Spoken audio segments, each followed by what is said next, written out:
Hello friends, welcome back to our YouTube channel 1-to-1 classes.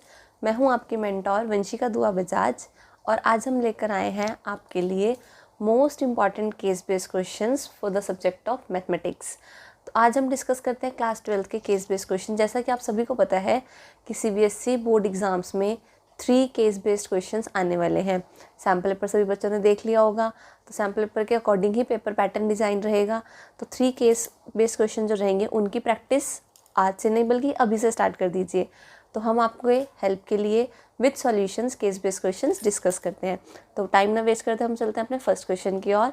तो first question हमारे पास क्या गिवन है, जो केस बेस्ड क्वेश्चन रहेगा, the equation of path traced by a roller coaster is given by the polynomial fx is equals to a into x plus 9, x plus 1, x minus 3 if the roller coaster crosses the y-axis at the point 0, -1. Answer the following.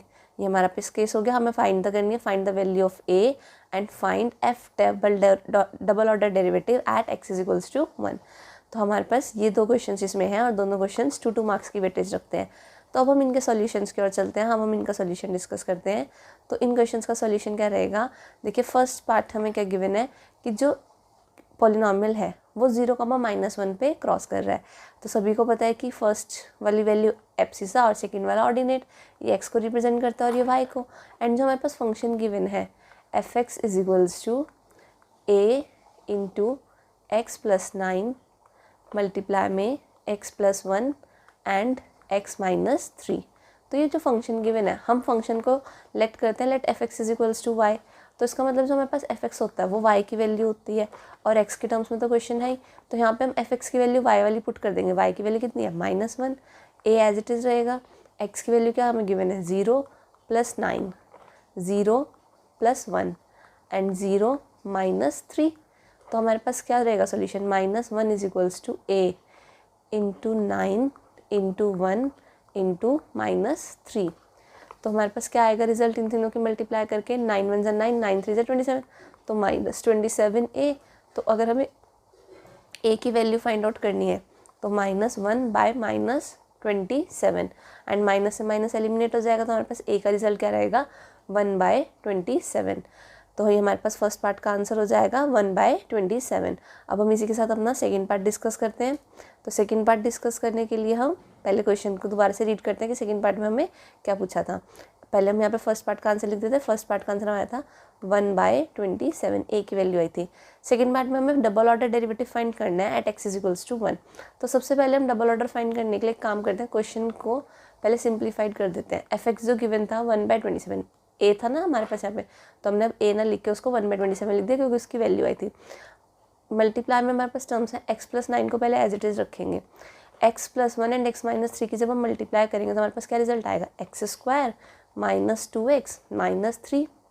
इन दोनों की multiply हम कर लेंगे तो हमारे पास ये तो result आएगा, x² - 2x - 3 and then x plus 9 and x² - 2x - 3 की मल्टीप्लाई जब हम करेंगे तो हमारे पास क्या रिजल्ट आएगा, x³ - 2x² - 3x plus 9x² - 18x and -27। तो हमारे पास आ जाएगा fx की वैल्यू सिंप्लीफाई करेंगे तो 1/27 एज इट इज़ रहेगा, x³ plus 7x² like terms हो जाएंगे इसमें, 2x² and 9x² -21x and -27। ये तो हमारे पास fx की वैल्यू हो गई सिंप्लीफाइड करके। अब इसमें हम क्या करते हैं, पहले first order derivative f'(x). First order derivative के लिए हमारे पास 1/27 एज इट इज़ रहेगी वैल्यू। x³ का फर्स्ट ऑर्डर डेरिवेटिव हो जाएगा 3x² प्लस 14x -21। अब इसी में हम दोबारा से डेरिवेटिव अप्लाई करेंगे। डबल ऑर्डर डेरिवेटिव क्या हो जाएगी हमारे पास वैल्यू, 1/27 6x प्लस 14। अब इसमें हमें डबल ऑर्डर डेरिवेटिव एट 1, अगर हम इसमें x की वैल्यू 1 पुट करते हैं तो क्या आ जाएगा रिजल्ट, 1/27 6 × 1 प्लस 14। तो क्या आ जाएगी हमारे पास वैल्यू, 20/27 27 और यही हमारे पास सेकंड पार्ट का आंसर हो जाएगा कि डबल ऑर्डर डेरिवेटिव की जो वैल्यू रहेगी वो 20/27 रहेगी। तो होप्स आपको दोनों पार्ट्स के आंसर अच्छे से समझ में आ गए होंगे। अब हम चलते हैं अपनी नेक्स्ट केस स्टडी की ओर। और नेक्स्ट केस स्टडी स्टार्ट करने से पहले हम आपको इन्फॉर्म करना चाहते हैं कि अगर आप अपने क्लास 12 बोर्ड एग्जाम्स की प्रिपरेशन कर रहे हैं तो आप हेल्प ले सकते हैं एडुकाज़ोन के अमेजिंग सैम्पल पेपर्स की। ये सैम्पल पेपर्स प्रोफेशनल्स एक्सपर्ट्स के थ्रू प्रिपेयर करे गए हैं। कंटेंट को एकदम से बोर्ड के पैटर्न को ध्यान में रखते हुए डिज़ाइन करा गया है। ये सैम्पल पेपर्स आपके पास सभी सब्जेक्ट्स के लिए अवेलेबल हो जाएंगे, physics, chemistry, biology, maths, Hindi and English. तो आप इनको परचेज कर सकते हैं अपने नियर बाय लोकल स्टोर से या फिर ऑनलाइन आप मंगा सकते हैं अमेजन, फ्लिपकार्ट एंड स्नैपडील के किसी भी वेबसाइट से। ऑनलाइन परचेज करने के लिए आपको लिंक डिस्क्रिप्शन में मिल जाएगा। तो आज ही इन सैम्पल पेपर्स को परचेज कर लीजिए अपने बोर्ड के एग्जाम्स को बेहतरीन करने के लिए। अब हम चलते हैं अपने नेक्स्ट केस बेस्ड क्वेश्चन की तरफ, जो कि हमारा रहेगा योगा बेस्ड क्वेश्चन है। फिगर गिवन है साथ में, different types of yoga involve the usage of different poses of yogasana. ये सब आसन्स की फॉर्म वगैरह गिवन है, टाइप्स ऑफ योगा गिवन है। तो हम अपने मेन क्वेश्चन पर आ जाते हैं जो हमारे पास केस रहेगा। Venn diagram below represent the probability of 3 different types of yoga A, B and C। हमारे पास डिफरेंट टाइप्स की योगा होते हैं, तो उसमें 3 टाइप्स इन्होंने मेंशन करे हैं, A, B and C yoga. Further it is given that the probability of member performing types of C yoga इस। अब जो टाइप C योगा मेंबर्स हैं वो कितने हैं, वो है हमारे पास 0.44 कि कितने मेंबर्स जो है टाइप C की योगा परफॉर्म कर रहे हैं वो रहेगा 0.44। तो हमें X की वैल्यू फाइंड करनी है, Y की वैल्यू फाइंड करनी है, C कंडीशन B फाइंड करना है एंड A और B but not C find करनी है। प्रोबेबिलिटीज वगैरह हमें फाइंड करनी है। तो सबसे पहले तो हमें देखिए क्वेश्चन में probability of type C yoga given है। क्या गिवन है हमारे पास वैल्यू 0.44। तो अगर हम वेन डायग्राम के अकॉर्डिंग देखें तो C जो प्रोबेबिलिटी प्रोवाइड करेगा वो X plus 0.21 is equals to 0.44। तो X की वैल्यू हमारे पास क्या रहेगी 0.44 माइनस 0.21। तो हमारे पास X फाइंड हो जाएगा 0.23 and this is the answer for the first part. X is equals to 0.23। हमें फर्स्ट पार्ट में X की वैल्यू ही फाइंड करनी थी। अब हम इसमें डिस्कस करते हैं सेकेंड पार्ट के लिए। सेकेंड पार्ट में हमें y की वैल्यू फाइंड करनी है। तो सेकेंड पार्ट में हम y की वैल्यू कैसे फाइंड करेंगे, ये सभी को पता है कि जो यूनिवर्सल सेट होता है उस पूरी यूनिवर्सल सेट की जो प्रोबेबिलिटी रहती है वो 1 के इक्वल रहती है। And universal set is the combination of all the relative sets, कि जितने भी हमारे पास रिलेटिव सेट्स रहेंगे उनकी कॉम्बिनेशन हो जाएगा। तो इसमें हम क्या करेंगे, इसमें हम सभी प्रोबेबिलिटीज़ का सम 1 के इक्वल पुट कर देंगे। प्रोबेबिलिटीज़ का सम जब हम इसमें 1 के इक्वल पुट करेंगे तो हमारे पास क्या रिजल्ट आएगा 0.32 plus 0.09 plus y plus x plus 0.21। ये तो हमने ABC वाले ले लिए 0.32, 0.09, y, x 0.1। यहाँ पे 0.11 भी प्रोबेबिलिटी गिवन है, वो उस पार्ट की प्रोबेबिलिटी गिवन है जो ना तो A में बिलोंग कर रहा है, ना B में और ना ही C में। तो इन सब का जो सम रहेगा वो किसके इक्वल रहेगा 1 के इक्वल। तो इन सब को जब हम ऐड करेंगे तो हमारे पास आ जाएगी x की वैल्यू हमारे को गिवन है 0.23। तो x की वैल्यू भी हम यहाँ पे पुट कर देंगे और इन सब में ऐड कर देंगे। तो ये रिजल्ट देगा y plus 0.96 is equals to 1 के इक्वल हमारा रिजल्ट रहेगा।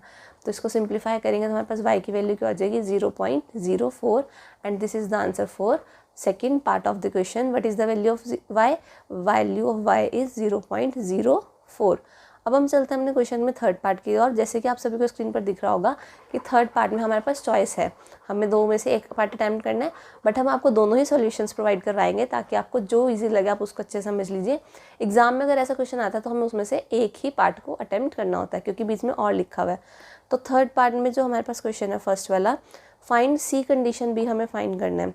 तो probability of C condition to B, conditional probability का फॉर्मूला बच्चों सभी को आता है C intersection B upon probability of B। कि हमारे को प्रोबेबिलिटी फाइंड करनी है C intersection B। C intersection B में हमारे पास ये वाला पार्ट जो है ये कॉमन रहेगा C और B दोनों में। तो इस मतलब क्या हुआ कि C और B के इंटरसेक्शन की प्रोबेबिलिटी हो गई X upon probability of B। B में हमारे पास ये सारा पोर्शन होगा तीनों के तीनों। तो B की प्रोबेबिलिटी क्या हो जाएगी 0.09 plus y plus x। But अब इसमें हमें कोई प्रॉब्लम वाली बात नहीं, हमारे पास x y दोनों ही वैल्यूज़ गिवन है। तो हम वैल्यूज़ पुट करेंगे 0.23 अपॉन 0.09 प्लस y की वैल्यू कितनी है हमारे पास 0.04 प्लस x की वैल्यू कितनी है हमारे पास 0.23। तो हमने सारी वैल्यूज़ पुट कर दी तो हमारे पास रिजल्ट हो जाएगा 0.23 प्लस 0.36। और इन दोनों में डेसिमल पार्ट एलिमिनेट हो जाएगा, तो हमारे पास प्रोबेबिलिटी ऑफ सी कंडीशन भी क्या रहेगा आंसर 23/36। तो हमारे पास थर्ड वाले क्वेश्चन का आंसर क्या रहेगा probability of C condition B का 23/36। अब हम चलते हैं इसके बी पार्ट की ओर। थर्ड क्वेश्चन में बी पार्ट हमारे पास गिवन है, हमें प्रोबेबिलिटी फाइंड करनी है ए और बी बट नॉट सी। हमें वो वाला पार्ट लेना है जिसमें ए और बी तो कवर हो रहे हो बट सी वाला पार्ट ना कवर हो रहा हो। तो फिगर के अकॉर्डिंग हम देखें अगर, तो हमारे को ए और बी में कौन कौन सा पार्ट आ जाएगा 0.32 plus 0.09 plus Y and X. But ये तो ए और बी का हो गया और इसमें कुछ पार्ट सी का भी आ रहा है, तो हमें सी वाला पार्ट नहीं लेना। तो सी वाला पार्ट अगर इसमें हमें नहीं लेना तो हम कौन कौन से पॉइंट्स लेंगे 0.32 प्लस 0.09 प्लस वाई, ओनली यही पार्ट हम लेंगे। हम एक्स वाला पार्ट इसमें नहीं लेंगे क्योंकि एक्स वाला पार्ट जो वो सी में बिलोंग कर रहा है। तो बस वाई की वैल्यू पुट कर देंगे 0.32 प्लस 0.09 प्लस 0.04। तो हमारा इसका सी पार्ट का आंसर रहेगा 0.45। 0.45 is the correct answer for the third part. 0.45 is the probability of yoga of type A और बी बट नॉट सी। अब हम चलते हैं अपने नेक्स्ट केस बेस्ड क्वेश्चन की ओर, जो कि हमारा रहेगा chapter number 6 application of derivatives में से। बहुत ही इंपॉर्टेंट चैप्टर है और इसके केस बेस्ड क्वेश्चन आने के चांसेस भी सबसे ज़्यादा रहते हैं। तो इस चैप्टर को अच्छे से प्रिपेयर करके जाइएगा। तो हम क्वेश्चन रीड करते हैं। A tank is shown in the figure below formed using a combination of cylinder and a cone. ये जो हमें साथ में फिगर गिवन है, इसमें हमारे पास फिगर में एक सिलेंडर है ऊपर पार्ट और लोअर पार्ट में कोन है। Offers better drainage as compared to a flat bottom tank. The tap is connected to such a tank whose conical part is full of water and water is dripping out from a tap at the bottom at the uniform rate of 2 centimeter cube per second। कि जो water drop out हो रहा है वो 2 centimetre cube पर second के according drop out हो रहा है। तो इसका मतलब हमें क्वेश्चन में क्या गिवन है हमारे पास, जो उसकी वॉल्यूम ड्रॉप आउट हो रही है वो हमें गिवन है। तो dV/dt is equals to 2 centimetre cube पर सेकेंड, और ये ड्रॉप आउट हो रही है तो हम इसको नेगेटिव में रिप्रेजेंट कर देते हैं। And the semi vertical angle of the conical tank is 45 degree. Semi vertical angle को अगर हम अल्फा से रिप्रेजेंट करते हैं तो वो एंगल हमें 45 डिग्री गिवन है। तो अब हमें ये पार्ट्स फाइंड करने हैं, तो इसके लिए हम क्या करते हैं, हम नेक्स्ट स्लाइड पर चलते हैं और वहाँ पर आपको सोल्यूशन शो करेंगे। तो सबसे पहले हम यहाँ पर नोट कर लेते हैं हमें क्वेश्चन में गिवन क्या क्या है वैल्यूज़। तो हमारे पास क्वेश्चन में गिवन है dV/dt कितना गिवन हमें -2 सेंटीमीटर क्यूब पर second. And semi vertical angle alpha अगर हम उसको मेंशन करते हैं तो उसकी वैल्यू गिवन है 45। तो सबसे पहले तो एक हमें कंसेप्ट क्लियर कर लेना चाहिए। अगर हमारे पास ये कॉनिकल फिगर है और इस कॉनिकल फिगर में हमारे पास सेमी वर्टिकल एंगल मीन्स ये वाला पोर्शन अल्फा गिवन है, तो ये राइट एंगल ट्रायंगल बनता है। यहाँ पे हमारे पास अल्फा हो गया, ये रेडियस हो गई और ये हाइट हो गई। तो सेमी वर्टिकल एंगल की वैल्यू हमें कितनी गिवन है 45। तो इसमें हम tan 45 की प्रॉपर्टी लगाएंगे, परपेंडिकुलर अपॉन बेस। तो परपेंडिकुलर हो जाएगा हमारे पास r/h। tan 45 की वैल्यू 1 होती है, तो हमारे पास इट इम्प्लाइज दैट r और h दोनों क्या रहते हैं इक्वल। तो अगर कभी भी semi vertical angle 45 degree given है तो इट इम्प्लाइज दैट हम वहाँ पे यूज़ कर सकते हैं कि रेडियस और हाइट की वैल्यू दोनों की सेम रहती है। तो फर्स्ट क्वेश्चन रीड आउट करते हैं। पहले फर्स्ट क्वेश्चन में हमें क्या फाइंड आउट करना है, volume of water in the tank in terms of its radius. हमें वॉल्यूम ऑफ वाटर फाइंड करनी है।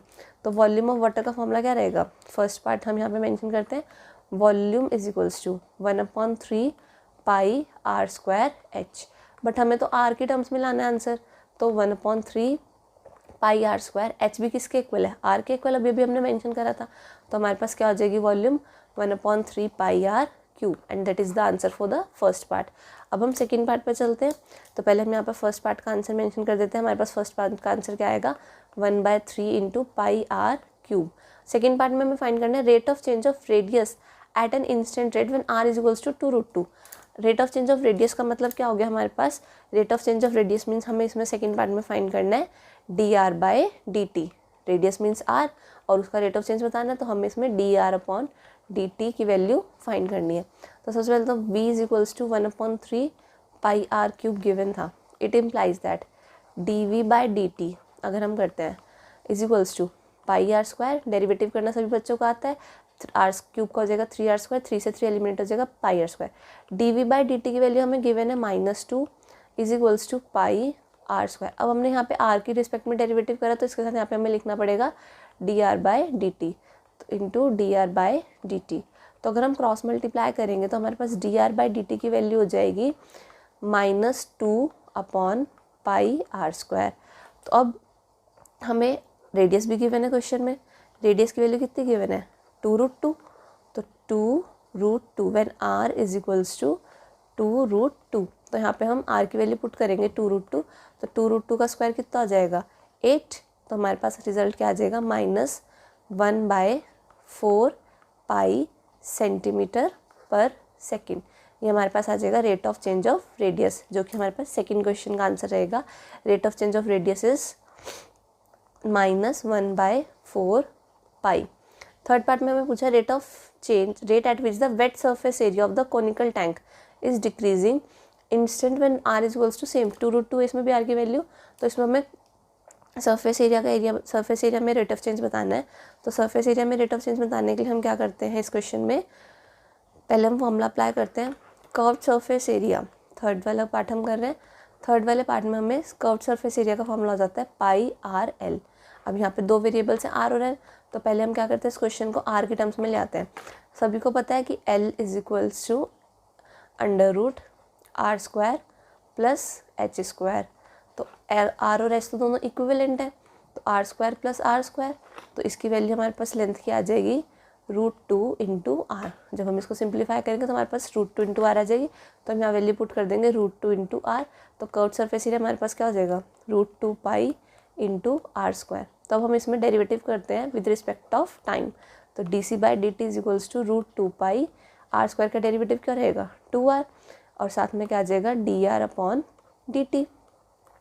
तो इसमें हम वैल्यू पुट करेंगे dc/dt 2√2 पाई इंटू dr/dt की वैल्यू हमने अभी यहाँ पे निकाली थी। सेकेंड पार्ट में क्या आया था हमारे पास आंसर -1/4 पाई आया था ना, तो वही वैल्यू हम यहाँ पर पुट कर देंगे। r की वैल्यू भी पुट कर देंगे। r की वैल्यू हमें कितनी गिवन है 2√2, और dr/dt वैल्यू कितनी गिवन है -1/4 पाई। तो हमारे पास पाई से पाई तो एलिमिनेट हो जाएगा, ठीक है। यहाँ पे 2 इंटू 2 4 हो जाएगा, और ये 4 से एलिमिनेट हो जाएगा। तो बचा क्या √2 इंटू √2, √2 इंटू √2 कितना हो जाएगा 2, एंड माइनस साइन है। तो dc/dt की वैल्यू हमारे पास कितनी हो गई, कर्व्ड सरफेस एरिया जब वो किस रेट से डिक्रीज हो रहा है -2 सेंटीमीटर स्क्वायर पर सेकेंड। तो हमारे पास इसमें थर्ड वाले क्वेश्चन में जो ए पार्ट है उसका आंसर क्या रहेगा -2 सेंटीमीटर स्क्वायर पर सेकेंड। यहाँ पे हमने यूनिट्स लगाई क्योंकि रेडियस का रेट ऑफ चेंज बताना था, तो आंसर क्या आएगा सेंटीमीटर पर सेकेंड। अब हम इसके बी पार्ट को डिस्कस करते हैं। Rate of change of height h at an instant when slant height is 4। अब इस क्वेश्चन में हमें स्लांट हाइट गिवन है 4, तो स्लांट हाइट गिवन है तो पहले हम रेडियस और हाइट फाइंड कर लेते हैं। तो हमें हमारे पास वही फॉर्मूला अप्लाई होगा, l² is equals to r² plus h²। तो l की वैल्यू 4 गिवन है, तो 4² is equals to r² plus r², क्योंकि r और h तो इक्वल है। 2r² इज इक्वल्स टू 16, तो r² इज इक्वल्स टू 8। तो r की वैल्यू हमारे पास क्या आ जाएगी 2√2, वही सेम 2√2 ही आ गई वैल्यू। ये भी हमें गिवन है कि r और h दोनों इक्वल है। तो dr/dt is equals to dh/dt। तो अगर r की वैल्यू 2√2 है तो dh/dt is equals to dr/dt की वैल्यू हमने सेकेंड पार्ट में निकाली थी -1/4 पाई सेंटीमीटर पर सेकेंड। तो जो रेट ऑफ चेंज रेडियस में रहेगा वही रेट ऑफ चेंज हाइट में रहेगा, तो इसलिए दोनों का रिजल्ट सेम रहेगा। तो इसमें हमारे पास सेकेंड वाले का आंसर जो आया था वही फोर्थ का आंसर आएगा -1/4 पाई सेंटीमीटर पर सेकेंड। होप सो आपको तीनों के स्टडीज़ अच्छे से इनके सॉल्यूशन समझ में आ गए होंगे। अगर आपको वीडियो पसंद आए तो वीडियो को लाइक कीजिएगा, कमेंट करके हमें बताइएगा, एंड अपने फ्रेंड्स के साथ शेयर भी कीजिएगा। चैनल को सब्सक्राइब करना ना भूलिएगा। Thank you for watching our video.